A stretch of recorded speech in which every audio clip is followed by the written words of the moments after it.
오늘 우리에게 주시는 하나님의 말씀은 마태복음 14장 22절부터 33절까지의 말씀입니다.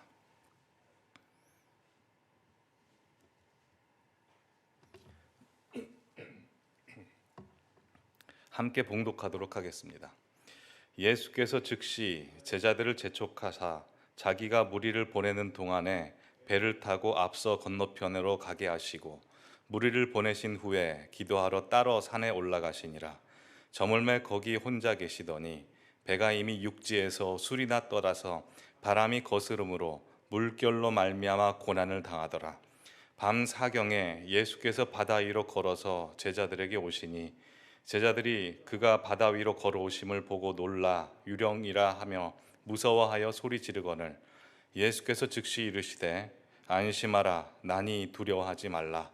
베드로가 대답하여 이르되 주여 만일 주님이시거든 나를 명하사 물 위로 오라 하소서 하니 오라 하시니 베드로가 배에서 내려 물 위로 걸어서 예수께로 가되 바람을 보고 무서워 빠져가는지라 소리질러 이르되 주여 나를 구원하소서 하니 예수께서 즉시 손을 내밀어 그를 붙잡으시며 이르시되 믿음이 작은 자여 왜 의심하였느냐 하시고 배에 함께 오르매 바람이 그치는지라 배에 있는 사람들이 예수께 절하며 이르되 진실로 하나님의 아들이소이다 하더라. 아멘. 인생을 정의하는 여러 가지 표현이 있지만 그 중에 가장 흔하고 모두의 공감을 불어일으킬 만한 표현은 인생은 항해와 같다, 인생은 고해이다 일 것입니다. 왜냐하면 우리가 살고 있는 이 세상은 넓은 바다와 같고 우리의 삶은 그 넓은 바다 위에 떠 있는 조그만 배와 같기 때문입니다. 그래서 우리의 인생을 살펴보면 때론 석양이 물드는 그 잔잔한 저녁바다나 태양이 점점 솟아오르는 그 찬란하고 고요한 아침바다처럼 안정과 평안과 소소한 행복과 희망을 누리며 살기도 하지만 때론 밤에 예상치 못하게 매섭게 불어오는 비바람과 폭풍우를 헤치고 나가야 하는 것처럼 시련과 역경과 고난과 아픔, 절망을 느끼며 살아가는 것입니다. 그래서 여러분 모두 아시는 해밍웨이라는 사람이 쓴 그 노인과 바다를 보시면 그 책에서도 우리의 인생을 가리켜 바다 위에 떠 있는 배 한 척이다라고 비유를 하면서 우리가 인생을 살면서 겪을 수밖에 없는 인생 풍랑 4가지를 이야기해 줍니다. 첫 번째 풍랑은 대자연이 주는 자연재해들입니다. 홍수, 지진, 해일, 쓰나미, 가뭄 이런 자연재해가 주는 풍랑, 사고들이고 두 번째 풍랑은 내 육체에 원하지도 않았고 예상치 않았고 환영하지 않았지만 갑자기 불치의 병이 드는 풍랑입니다. 세 번째 풍랑은 우리 인간관계에서 비롯되는 괴로움의 풍랑입니다. 자녀의 문제, 부부간의 갈등, 친구의 배신, 형제와의 불화, 그리고 거래처 사람들, 직장 동료와의 여러 가지 갈등에서 오는 괴로움의 풍랑이 있죠. 그리고 마지막 4번째 풍랑은 내 마음을 내 스스로 이기지 못해서 생기는 마음의 풍랑입니다. 우울증, 분노, 공포, 좌절, 절망의 풍랑이죠. 이 4가지 풍랑 중에 4번째 풍랑은 사뭇 다르게 느껴집니다. 왜냐하면 4가지 풍랑을 이야기하는 이 해밍웨이 자신이 4번째 풍랑인 우울증으로 평생 고생한 사람이고 그는 죽을 때도 자살로 생을 마감한 실존주의자였기 때문입니다. 근데 해밍웨이뿐만 아닙니다. 우리나라를 살펴봐도 우리나라는 전 세계 자살률이 1위입니다. 이것이 20년 동안 지속됐고 최근에는 우울증도 1위라고 합니다. 그러니 우리가 살면서 만나는 대부분의 사람들은 다 우울증과 우울감을 겪고 있는 사람들입니다. 이 우울증이라고 하는 것은 앞서 이야기했던 첫 번째, 두 번째, 세 번째 풍랑이 올 때 항상 동반되게 됩니다. 자녀의 문제, 직장의 문제, 육체의 질병, 자연재해로 인한 불의의 사고 등은 항상 우울증과 같이 가게 됩니다. 그러게 우리가 살고 있는 이 세상은 이 세상의 파도가 겹겹이 밀어닥치는 세상이고 우리의 인생은 인생의 풍랑을 헤치며 살아가야 되는 인생이죠. 그렇다면 우리는 하나님을 믿는 사람으로서 겹겹이 다가오는 인생의 풍랑들을 어떻게 극복하며 살 수 있을까요? 이것은 우리 성도님들께서 모두 답을 아시는데 그것은 우리 인간에게 있지 않고 오직 예수님께 있다는 것을 다들 아실 겁니다.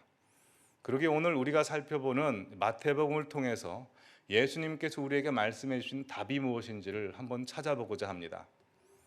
마태복음에 보시면 예수님께서 우리 인생의 풍랑을 잠잠케 하시듯 풍랑을 잠잠케 하신 사건 두 가지가 나옵니다. 첫 번째는 마태복음 8장에 있는 사건이고 두 번째 사건은 오늘 우리가 읽은 마태복음 16장에 있는 사건입니다. 두 사건의 차이를 비교해 보면 마태복음 8장에 나오는 사건은 예수님과 제자들이 함께 배를 타고 갔을 때 풍랑이 찾아왔던 것이고 마태복음 14장에 있는 사건은 예수님 없는 배 제자들끼리만 타고 가다가 풍랑을 맞은 것입니다. 두 차이가 있지만 결론은 똑같습니다. 결국 예수님께서 그 풍랑을 잠잠케 하셨고 풍랑을 잠잠케 하신 이후에 우리 인생에 다가오는 모든 풍랑을 이길 수 있는 비결과 답을 제시해 주는데 동일합니다. 그 답은 믿음입니다. 이 믿음이 작은 자들이여 왜 의심하느냐라고 말씀하시듯이 우리 인생에 다가오는 모든 문제, 두려움, 어려움 이 모든 것들은 믿음으로 극복해낼 수 있는 것이다 라고 예수님께서 말씀하신 것입니다. 그래서 오늘 금요기도회와 돌아오는 수요일에는 이 동일한 본문 말씀을 가지고 믿음에 대해서 함께 말씀을 나누고자 합니다. 오늘은 풍랑이 다가왔을 때 우리가 가져야 되는 믿음에 대해서 말씀을 드리고 수요일 날은 풍랑 위를 걷는 믿음, 풍랑 위를 걸어버리는 믿음이 무엇인지에 대해서 말씀을 나누고자 합니다. 믿음이 우리 신앙생활에 있어서 우리 인생에 있어서 가장 중요하다고 말씀을 드렸는데 그럼 한번 질문을 드려보죠. 그러면 우리가 갖는 이 믿음이 우리 성도님들께서 가지고 계신 이 믿음이 믿는 대상이 중요합니까? 아니면 우리 성도님들께서 가지고 있는 믿음의 크기가 더 중요할까요?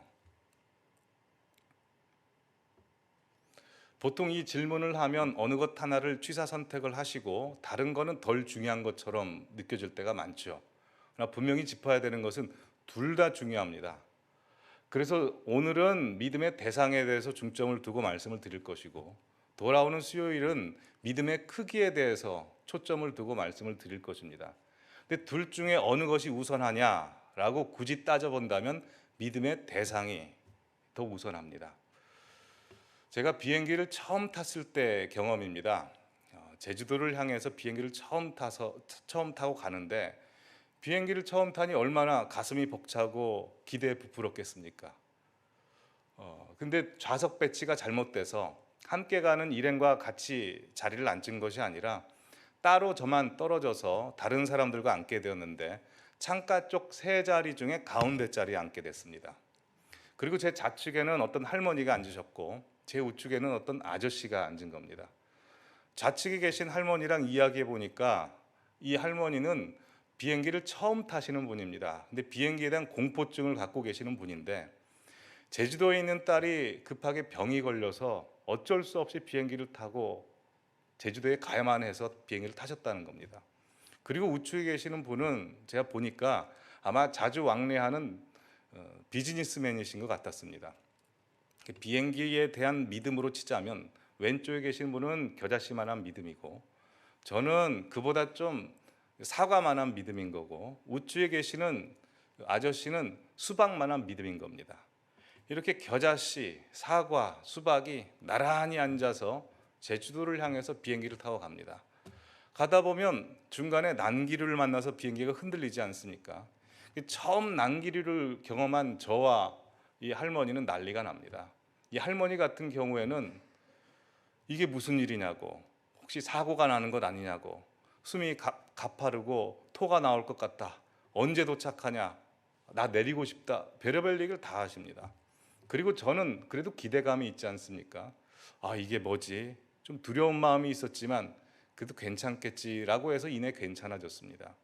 옆에 있던 수박만한 믿음을 가지신 우리 아저씨는 아무렇지도 않은 겁니다. 신문 보고 땅콩 먹고 물 먹고 주스 먹고 다 하는 겁니다.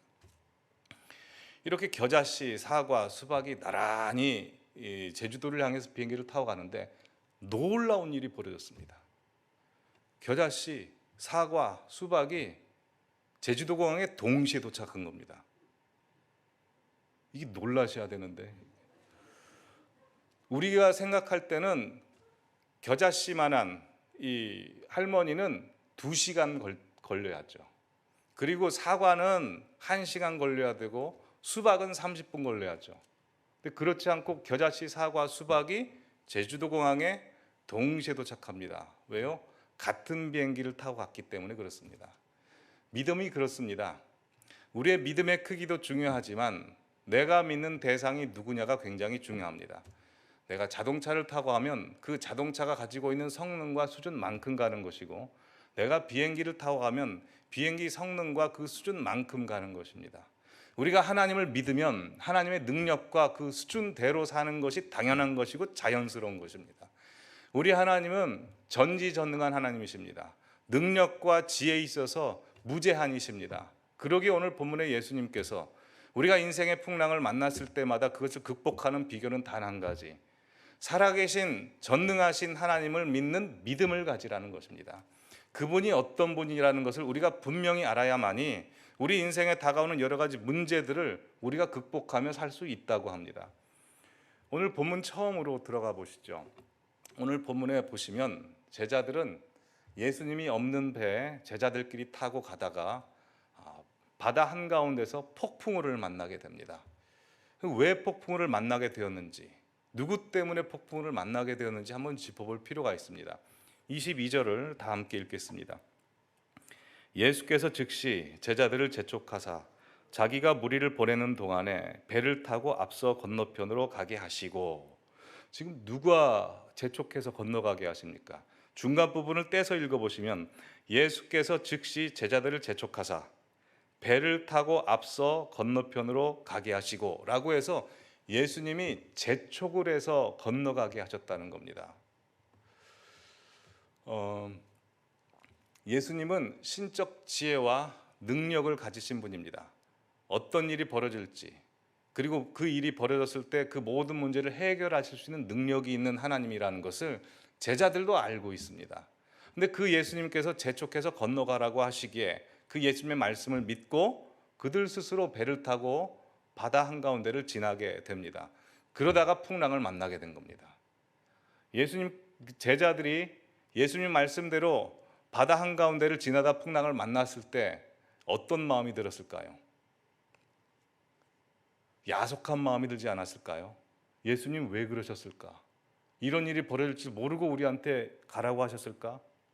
우리도 인생을 살면서 신앙생활을 하면서 그럴 때 많지 않습니까? 주님께서 주신 직분이 있고 또 주님께서 나에게 시키신 일이 있습니다. 분명히 시키셨다고 확신해서 그 일을 처음 시작하면 순적히 일이 잘 이루어지고 하나님께서 함께 하신 것 같지만 중간에 꼭 풍랑이 옵니다. 그렇지 않습니까? 그러면 우리도 야속한 마음이 듭니다. 이런 경험은 저와 비슷한 연배의 목회자들이 다 경험합니다. 제 나이를 기준으로 앞뒤 전후 해서 목회자들을 살펴보면 대부분 목회자로서 부르심을 받고 목사가 되기까지의 인생 스토리가 대부분 이렇습니다. 아마 많이 들으셨을 건데요. 어머니께서 임신을 하셨을 때 뭔가 문제가 생긴 겁니다. 그래서 하나님 앞에 살려달라고 도와달라고 간구를 하는데 갑자기 하나님께서 어떤 마음을 주셔가지고 이 아이를 바치라고 하는 겁니다. 그래서 그 어머니가 아이를 바치죠. 주의 종이 되게 하겠다고, 목사가 되게 하겠다고 바칩니다.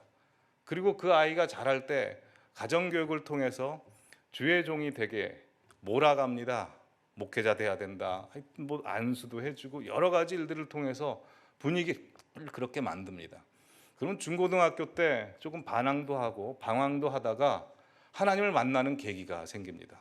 기도하거나 성령 체험을 해서 주님을 만나고 본인이 주님이 부르셨다는 소명감을 갖고 알아서 신학교를 들어가게 됩니다.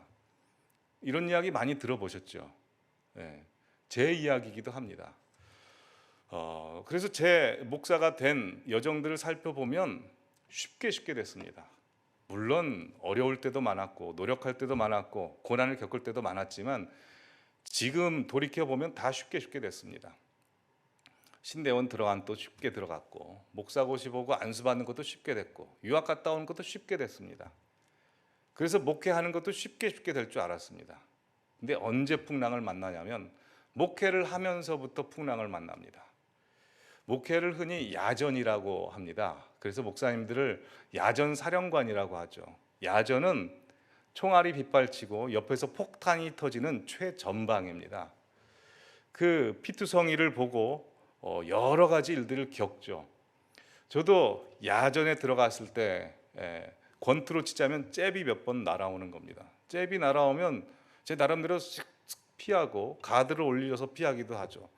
그러다 전혀 예상치 않은 훅이 확 들어옵니다. 그리고 정신이 없을 때 어퍼컷 한 대 맞고 다운을 당합니다. 그때가 한 30 후반 그리고 40대 초반 정도 됐던 것 같습니다.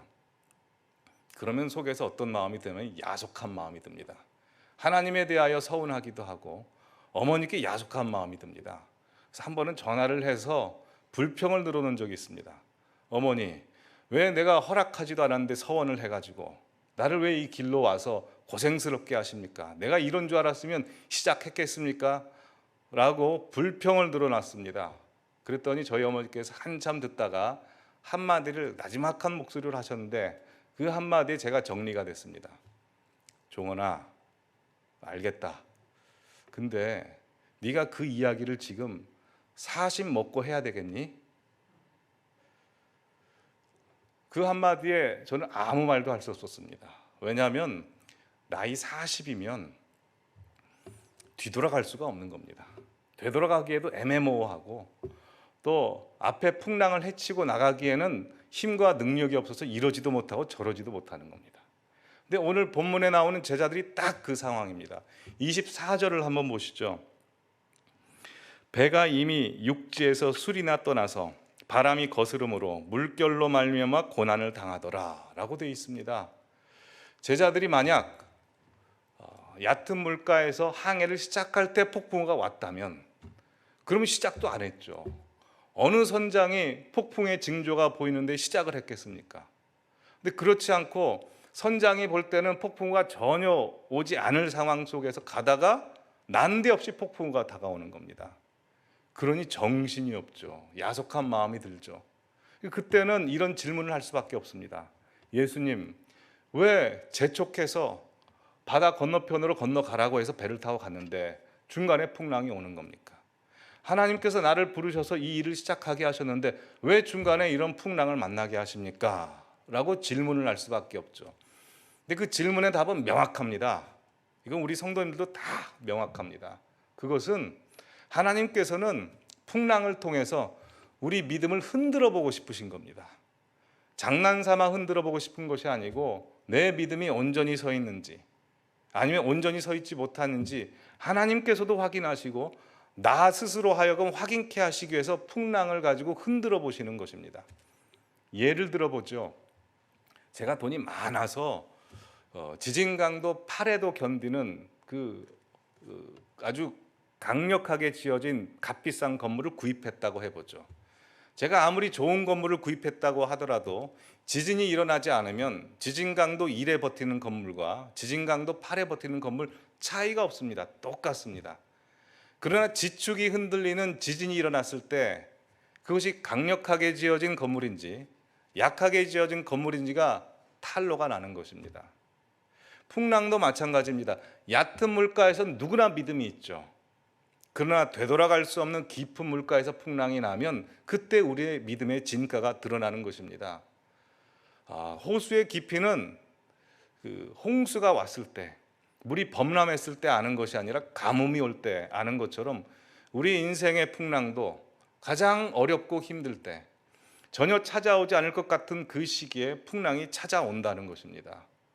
그러나 그 풍랑이 찾아오는 것이 오히려 우리의 믿음을 확인하는 시간이라고 합니다. 저 개인적으로 하나님께서 항상 확인하게 하시는 풍랑은 이것입니다. 네가 나를 믿을래? 돈을 믿을래? 나를 더 의지할래? 사람을 의지할래? 라는 것을 항상 결정적인 사건을 통해서 시험을 하십니다. 그리고 제가 어떤 거 선택하는 거 보면 내 믿음이 다 탄로납니다. 그것은 옆에서 옆 사람이 봐도 다 알게 되는 겁니다. 그러기에 우리 믿음의 풍랑, 믿음을 시험하기 위한 풍랑이 왔을 때 우리가 기억해야 되는 것은 우리가 믿는 대상이신 예수님이 어떤 분이냐를 항상 알아야 됩니다. 그러기에 풍랑이 왔을 때 우리는 예수님이 어떤 분이라고 믿어야 할까요? 오늘 총 4가지로 은혜를 나누기를 원합니다. 첫 번째로 풍랑의 문제가 우리에게 다가왔을 때 우리가 기억해야 되는 것은 예수님께서는 우리를 위해 기도하시는 분이라는 겁니다. 우리가 풍랑을 만났을 때 예수님께서는 우리를 위해서 기도하시는 분입니다. 23절을 다 함께 읽어보겠습니다. 무리를 보내신 후에 기도하러 따로 산에 올라가시니라. 저물매 거기 혼자 계시더니, 재촉하여 제자들을 먼저 바다에 보내시고 예수님이 하신 일은 홀로 산에 가셔서 기도하셨습니다. 누구를 위해서 기도하셨을까요? 제자들을 위해서 기도하셨겠죠. 예수님은 신적 능력과 지혜를 가지신 분으로 제자들이 지금 어떤 형편에 있는지, 어떤 위험한 일에 있는지, 무엇을 하고 있는지를 다 아시는 분입니다. 제자들 생각하기에는 이 풍랑이 자기들을 죽이는 풍랑이요, 두렵고 무섭게 하는 풍랑이라고 생각하지만 예수님은 기도를 통해서 그 풍랑을 잡아놓고 있는 겁니다. 제자들의 생명을 해치지 못하도록, 털끝 하나도 건드리지 못하도록 예수님은 기도를 통해서 잡아놓고 계십니다. 또한 예수님께서 우리를 위해서 기도하고 계시다는 증거를 어떻게 보여주는지 아십니까? 믿는 성도들로 하여금 기도하게끔 하셔서 예수님이 우리를 위해서 기도하신다는 것을 증거하게 하십니다. 우리 성도님들 이런 경험 많이 하셨을 겁니다. 기도 열심히 하시는 분들이 기도하시다가 갑작스럽게 어떤 성도님이 생각이 나는 겁니다. 또한 어떤 사람이 갑자기 생각이 나서 기도를 하게 됩니다. 기도를 하다 보면 나도 모르게 그 사람에 대한 불쌍한 마음이 들면서 성령께서 감화 감동시켜주는 경험들을 하시지 않습니까? 반대로도 있습니다. 내가 정말 힘들고 어려운데 어떤 한 성도님이 찾아와서, 집사님, 내가 집사님을 위해서 기도하는데 하나님이 집사님을 너무 사랑하시는 것 같아요. 이런 이야기 들어보신 적 있으시죠? 또 해보신 적 있으시지 않습니까? 이건 뭐냐면 예수님께서 우리를 위해서 기도하고 있다는 것을 그 성도님을 통해서 보여주시는 것입니다. 웨슬리 듀엘이라는 아주 유명한 인도 선교사님이 계십니다. 1919년도에 별세하신 분이신데요. 그분이 쓴 책 중에 기도로 세계를 다스려라, 기도로 세계를 움직여라 라는 책이 있습니다. 그 책에 보면 실제 벌어졌던 일을 한 가지 소개해 주는데요. 인도 선교사님 부부가 어느 오지에서 선교를 다 마치고 고국 미국으로 돌아가기 위해서 산간 지역을 밤에 차를 타고 오던 도중에 그 차가 고장이 나버린 겁니다. 이러지도 못하고 저러지도 못하고 밤을 그 차 안에서 보내게 되는데, 그 선교사님들은 모르고 계셨지만 그 산간 지역은 우범지대였습니다. 강도가 자주 출몰해서 있는 재산 다 뺏어가고 또 생명을 해하는 일들이 벌어졌던 우범지대였습니다. 그것도 모르고 한 밤을 그렇게 지새우고 아침에 이제 여차여차 도움을 요청해서 차를 끌고 도시로 나가서 봤는데, 어떤 한 험상궂은 아저씨가 와서 이렇게 질문하더랍니다. 혹시 당신들 선교사님이었습니까? 예, 맞습니다. 근데 선교사님들이 무슨 돈이 있다고 사설 경비원까지 세웁니까? 아니, 이게 무슨 말입니까? 당신들 혹시 어젯밤에 산에서 밤을 지내지 않았냐고. 맞다고.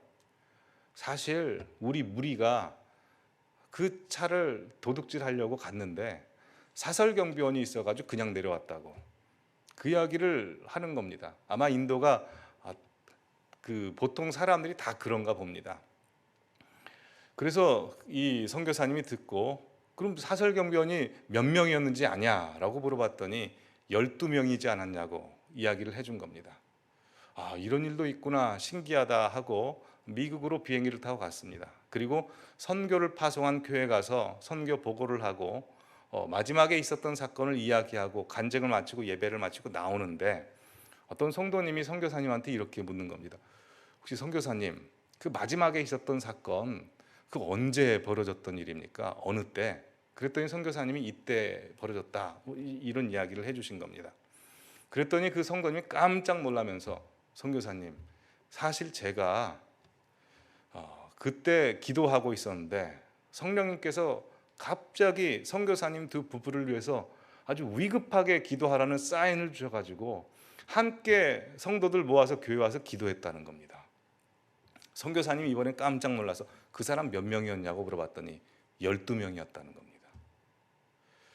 우리도 마찬가지입니다. 우리가 풍랑을 만났을 때 예수님께서는 우리를 위해서 기도하고 계시고 우리를 생각하고 계시다는 것을 알려주시기 위해서 많은 성도들로 하여금 성령으로 감화시켜서 기도하게 만드시는 것입니다. 그러기에 우리가 풍랑을 만났을 때 항상 기억해야 되는 것은 누군가 날 위해 기도하네.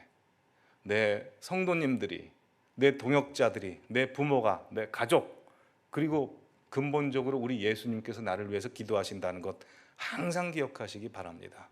기도는 절망하는 사람을 반드시 살리고 역사하는 힘이 있습니다. 두 번째로 기억하셔야 될 것은 풍랑 한가운데로 예수님께서 오고 계시다는 겁니다. 풍랑이라고 하는 것은 내 고통과 어려움과 불안과 문제죠. 근데 그 가운데를 향해서 예수님께서 걸어오고 계시다는 겁니다. 제자들이 생각하기에는 예수님이 야속했습니다. 그들을 바다 한가운데 방치하시고 예수님이 물 위를 걸어오실 줄은 전혀 몰랐죠. 근데 예수님께서 그들의 문제 한가운데로, 그 핵심으로, 그 문제의 눈을 향해서 저벅저벅 걸어오시는 것입니다. 아까는 그 폭풍이 일어났던 거리를 이야기했지만 예수님이 걸어오신 시간을 한번 살펴봐야 될 필요가 있습니다. 25절 보시면 밤 사경에 예수께서 바다 위로 걸어서 제자들에게 오시니 라고 되어 있습니다. 밤 사경이라고 하는 것은 당시 로마에서는 밤을 총 1경, 2경, 3경, 4경으로 나눴습니다. 그래서 새벽 3시부터 6시까지가 밤 사경입니다. 동트기 전이 가장 어둡다고 하죠. 그러게 가장 불안하고 두렵고 예수님이 가장 필요한 그 시기에 예수님께서는 우리 문제의 핵심을 향해서 걸어오신다는 것입니다. 요한복음 11장 보시면 나사로가 죽습니다. 예수님께서 나사로가 죽기 전에 찾아오신 것이 아니라 슬픔이 가장 극에 달했을 나사로가 죽고 난 3일 만에 오십니다. 가나 혼인잔치도 마찬가지입니다. 포도주가 가득 찼을 때 예수님께서 오시는 것이 아니라 포도주가 다 떨어져서 잔치집으로서의 기능이 상실될 그 시점에 오셔서 반전을 이루시죠. 이전에 있었던 포도주보다 훨씬 더 좋은 포도주를 만드시는 것입니다. 이렇게 예수님께서는 내가 감지하지 못하는 중에, 알지 못하는 중에 내가 어려워하고 힘들어하고 고통스러워하는 그 문제의 핵심을 향해서 걸어오셔서 그 문제를 자기 문제로 품에 안으시는 것입니다. 왜 그러실까요? 사랑하시기 때문에 그렇습니다. 사랑이라고 하는 것은 사랑하는 대상이 갖고 있는 문제를 자기 문제로 갖는 것입니다. 그러기에 우리 성도님들의 문제가 있다면 하나님께 맡겨서 하나님의 문제가 되게 하십시오. 우리 성도님들의 자녀의 문제, 가정의 문제가 있다면 하나님께 맡겨서 하나님의 가정의 문제, 하나님의 자녀의 문제가 되게 하시고, 우리 성도님들의 상처가 있다면 하나님께 맡겨서 하나님의 상처가 되게 하십시오. 모든 문제의 근원의 해결이신 예수님께서 그 문제를 반드시 해결해 주실 것입니다. 그러게 풍랑이 왔을 때 항상 기억해야 되는 것, 나는 전혀 알지 못하지만 예수님은 내 문제의 핵심을 향해서 걸어 들어오고 계시다는 겁니다. 세 번째로 기억해야 될 것이 있습니다. 그것은 내가 그토록 무서워하고 해결하려고 하는 문제인 풍랑을 예수님은 발밑에 두고 계시다는 겁니다. 예수님께서 걸어오고 계실 때 풍랑을 피해서 걸어오신 것이 아닙니다. 풍랑을 헤엄쳐서 어렵게 걸어오신 것이 아니라 내가 그토록 두려워하고 이것은 나를 죽일 거다라고 생각하는 모든 문제들을 그냥 지근지근 밟고 오시는 분이십니다. 그러게 내 고통, 어려움, 불안, 공포, 이 모든 것은 예수님의 발밑에 있다는 것을 항상 생각하십시오. 이 세상의 모든 문제가 예수님 발밑에 있다는 것을 알았던 한 사람이 있습니다. 다윗입니다. 사무엘상 17장 보면 골리앗이 이스라엘 백성들 앞에서 겁박을 줍니다. 하나님의 이름을 욕되게 하죠. 이스라엘 백성들은 거인과 같은 골리앗의 모습을 보고 두려워 떱니다. 다윗이 도시락을 들고 갑니다. 가서 골리앗의 이야기를 듣는데 다윗만 그 이야기에 걸리는 겁니다. 하나님을 욕하고 하나님의 군대를 모독하는 게 탁 하고 걸리자 저 가서 죽이겠다라고 나섭니다. 다들 말리지만 혼자서 나갑니다. 그가 물맷돌 5개 들고 나가죠. 근데 사실 5개 다 필요 없었습니다. 하나만 들어도 됩니다. 왜냐하면 다윗이 골리앗을 죽인 것이 아니라 하나님이 다윗을 통해서 골리앗을 죽였기 때문에 그렇습니다. 골리앗의 문제를 이스라엘 가운데 주는 이유는 이스라엘 백성들 보러 두려움에 떨으라고 공포심을 조장하기 위해서 주신 것이 아니라 골리앗의 문제는 죽이라고 주는 문제입니다. 그러게 내 인생에 골리앗의 문제가 오면 영적 더듬이를 세우시고 이건 내가 죽여야 되는 문제라고 담대함을 가지시기 바랍니다. 예수님께서 주시는 마음은 공포나 두려움이 아니라고 그랬습니다. 공포나 두려움은 사단이 주는 마음입니다.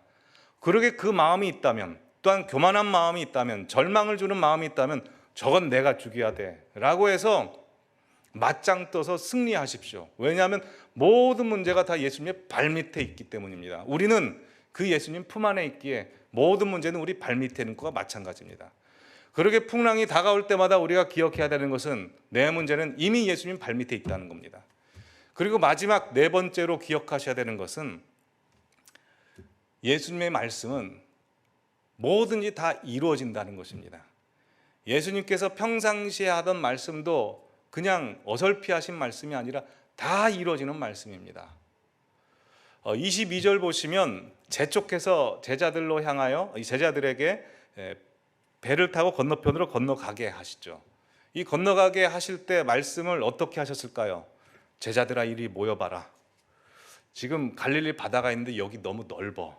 가다가 중간에 폭풍우가 올 수도 있거든. 근데 너희가 노를 열심히 져서 가면 무사히 도착할 수도 있고 열심히 노를 져서 갔지 않으면 폭풍우에 빠질 수도 있단다. 그러니 한번 도전해봐라. 내가 응원할게. 화이팅. 그렇게 했을까요? 그러지 않았습니다. 성경에 나오는 예수님과 하나님 말씀에 독특한 시제가 있습니다. 우리나라 말에는 미래 시제는 언제나 미래가 될 수도 있고 안 될 수도 있고 50%입니다.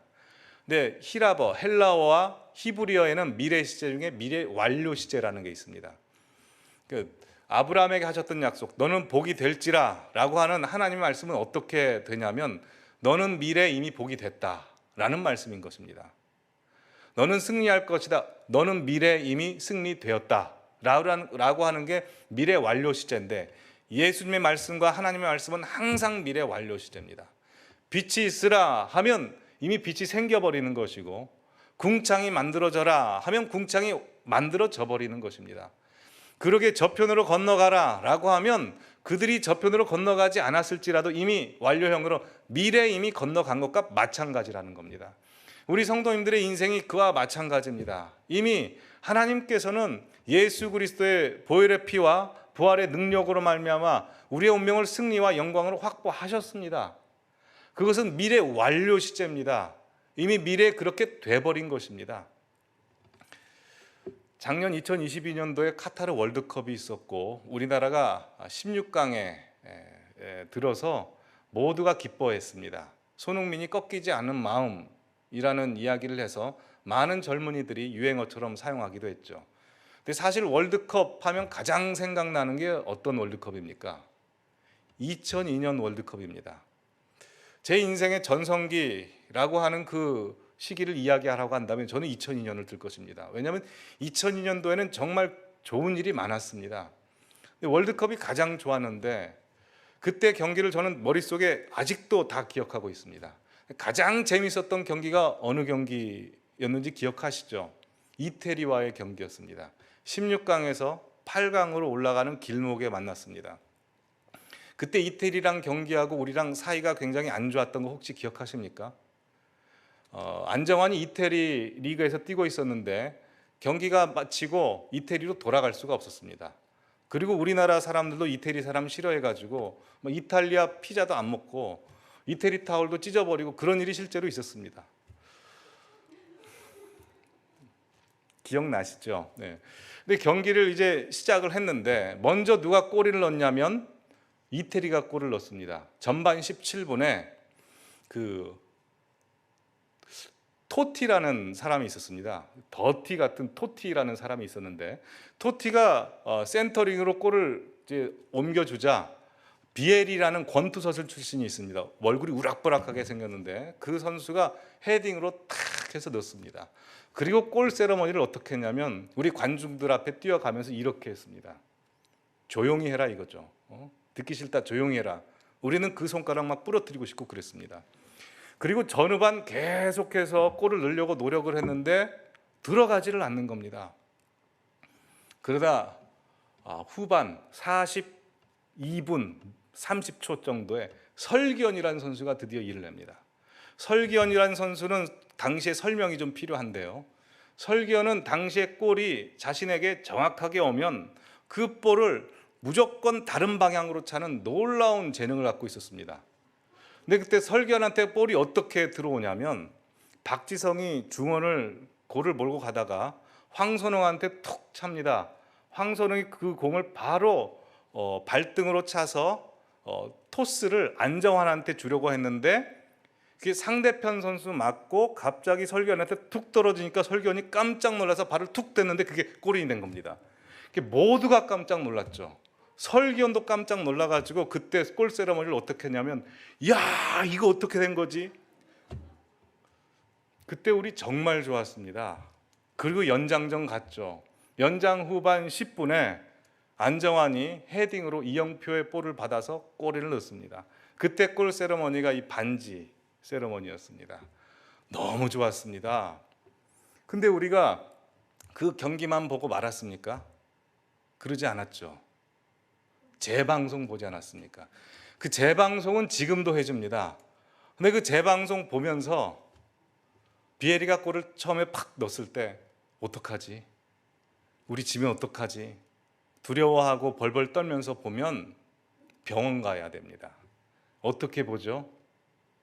우린 이겼다는 걸 이미 알기 때문에 편안한 마음으로 보는 겁니다. 믿음의 대상, 우리 예수 그리스도를 믿는다는 게 바로 그겁니다.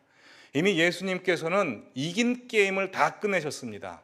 우리의 운명을 승리와 영광으로 이미 확보하셨고 우리가 지금 많은 문제들을 당하고 두려워하고 공포심 속에서 어려워하고 있을 때 이 문제를 이미 끝내버렸습니다. 그러니 우리가 이 인생을 살면서 두려워하고 공포스러워하고 고민하고 있는 것들을 얼마나 예수님께서 안타깝게 여기고 계시겠습니까? 그렇게 풍랑이 다가올 때마다 우리가 항상 생각해야 될 것은 이미 하나님이 이긴 게임이다. 내 모든 문제는 예수님의 발밑에 있다. 예수님께서 지금부터 나를 위해서 기도하고 계시고 내 문제의 핵심을 향해서 들어오고 계신다라는 것을 항상 기억하시기 바랍니다. 2023년도에는 우리가 좀 달라졌으면 좋겠습니다. 우리 교회도 좀 달라졌으면 좋겠습니다. 맨날 하나님 앞에 힘들다고 하고 절망 가운데 어렵다고 할 것이 아니고 이제는 다가오는 모든 풍랑을 담대하게 당당하게 맞서 싸워 이겼으면 좋겠습니다. 예수 그리스도께서 그 폭풍을 밟고 지나가셨던 그 의기양양한 모습을 우리도 닮아서 그렇게 갔으면 좋겠습니다. 그 믿음이 우리와 우리 교회에 있기를 간절히 기원합니다. 이 시간에 함께 기도하시겠습니다. 이 시간에 두 가지를 놓고 기도하시겠습니다. 첫 번째 기도는 우리의 믿음을 더욱더 강건하게 해달라고, 오직 예수 그리스도만 받아보는 저희들 되게 해달라고 기도하시길 바랍니다. 두 번째는 우리 교회를 위해서 기도하시기 바랍니다. 우리 교회가 언제나 좌절과 절망 속에 있을 수는 없습니다. 당당하게 일어서는 교회가 되게 해달라고, 부흥하는 교회가 되고 말씀이 살아나고 기도가 살아나는 교회, 성령이 불타는 교회가 되게 해달라고, 그래서 이곳에서 기도하는 모든 사람들의 기도가 응답받는 그 교회 처소가 되게 해달라고 이 시간 다 함께 소리내서 하나님을 향해서 기도하시겠습니다.